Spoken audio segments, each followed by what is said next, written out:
Hello friends, स्वागत आहे तुमचं आणखीन एका नवीन रेसिपीमध्ये। तर आज आहे किंक्रांत।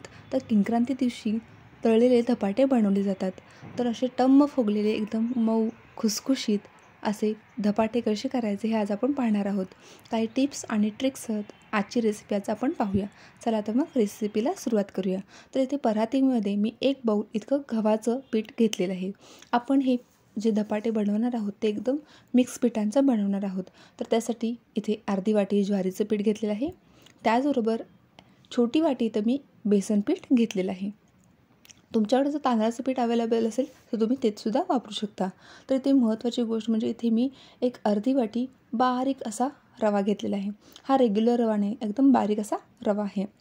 आता यामध्ये आपण ओवा, 1-2 चमचे ओवा हातावर चोळून अशा प्रकारे यामध्ये घालून घ्यायचं आहे। ओव्यामुळे जे धपाटे आहेत त्याची चव अगदी वाढते आणि ते पचायला देखील सोपे होते। त्याचबरोबर 2 चमचे जिरे घालून घ्यायचे आहेत। त्याचबरोबर 2 चमचे तीळ घालून घ्यायचं आहे। तिळाचं प्रमाण थोडंफार जास्त ठेवावं। आता यामध्ये आपण घालून घेणार आहोत चवीनुसार मीठ। त्याचबरोबर इथे 2 चमचे मी लाल तिखट घालून घेतलेलं आहे। तुम्हाला आवडत असल्यास तुम्ही 1-2 मिरच्या बारीक करून त्याची पेस्ट देखील वापरू शकता। इथे छोटा 1 चमचा हिंग घेतलेला आहे। त्याचबरोबर 1 मोठा चमचा गरम मसाला आणि 1 मोठा चमचा धणेपूड इथे घेतलेला आहे। आता यामध्ये आणखीन एक गोष्ट म्हणजे आपण इथे कडकडीत तेलाचं मोहन 3 ते 4 चमचे इतकं घालून घ्यायचं आहे। तेलाचं मोहन घातल्यामुळे आपले जे धपाटे आहेत ते एकदम खुसखुशीत आणि टम्म असे फुगून होतील।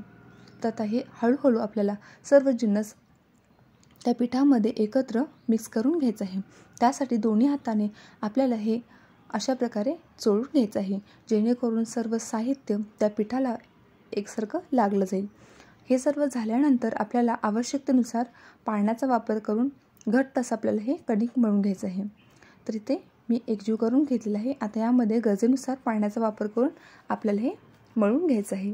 तुम्हाला आवडत असल्यास यामध्ये तुम्ही बारीक कोथिंबीर देखील चिरून घालू शकता। तर आवश्यकतेनुसार पाण्याचा वापर करून आपल्याला हे कणिक मळून घ्यायचं आहे। तर रवा आणि कडकडीत तिळाचं मोहन घातल्यामुळे आपलं जे कणिक आहे, आपले जे धपाटे आहेत ते अगदी टम्म असे फुगले राहतात आणि ते जास्त वेळासाठी आहे तसे राहतात। तर वरून आणखीन थोडं तेलाचा हात लावून अगदी छान असं एकसारखं आपल्याला हे मळून घ्यायचं आहे। आता हे जे तयार झालेले कणिक आहे ते 10 मिनिटासाठी आपल्याला बाजूला ठेवून द्यायचं आहे, जेणेकरून सर्व पिठे त्या कणिकेमध्ये एकजीव असे एकत्र येतील।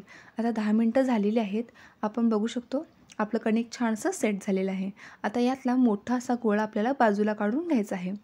आता हा गोळा आपण घेतल्यानंतर थोडं पिठामध्ये आपल्याला हे घोळून आपण याची मोठी अशी पारी लाटून घेणार आहोत। तुम्हाला हवं असल्यास तुम्ही छोटे छोटे गोळे देखील लाटून त्याचे धपाटे बनवू शकता। इथे मी मोठे पारी लाटून त्याच्यामध्ये छोटे छोटे आपण कट देणार आहोत। तर इथे अशा प्रकारे पिठाच्या मदतीने मोठं आपल्याला लाटून घ्यायचं आहे। तर इथे अशा प्रकारे ह्या जाडीचं मी लाटून घेतलेलं आहे। आता तुमच्याकडे कुठलेही झाकण असेल तर त्या पद्धतीने आपल्याला हे कट मारून घ्यायचं आहे। तर असं केल्यामुळे काय होतं, आपले जे धपाटे आहेत ते एकाच आकारचे बनतात, ते दिसायला खूप छान होतात। तर तुम्ही बघू शकता अशा जाडीचं आपल्याला हे लाटून घ्यायचं आहे।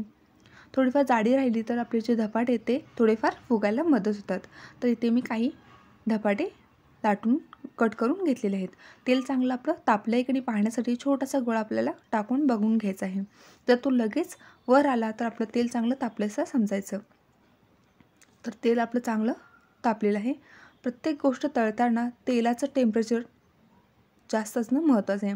एकदा का तेल तापलेलं असलं की आपली जी वस्तू आहे, जी गोष्ट आहे ती एकदम छान अशी तळून येते। तर इथे अशा प्रकारे झारीच्या मदतीने हळूहळू आपल्याला तेल वरून टाकून घ्यायचं आहे। तर तुम्ही बघू शकता मैत्रिणींनो, आपली जी धपाट आहे ते एकदम मस्त असे टम्म फुगलेले आहेत आणि त्याला कलर देखील अत्यंत सुरेख असा आलेला आहे। तर अशा प्रकारे साधारणतः एक अर्धा मिनिट तेलामध्ये तळल्यानंतर आपला हा मस्त असा फुगलेला धपाटा तयार झालेला आहे। तर हे आपण साईडला काढून घेणार आहोत। तर अशा प्रकारे मी आणखीन एक तुम्हाला दाखवते।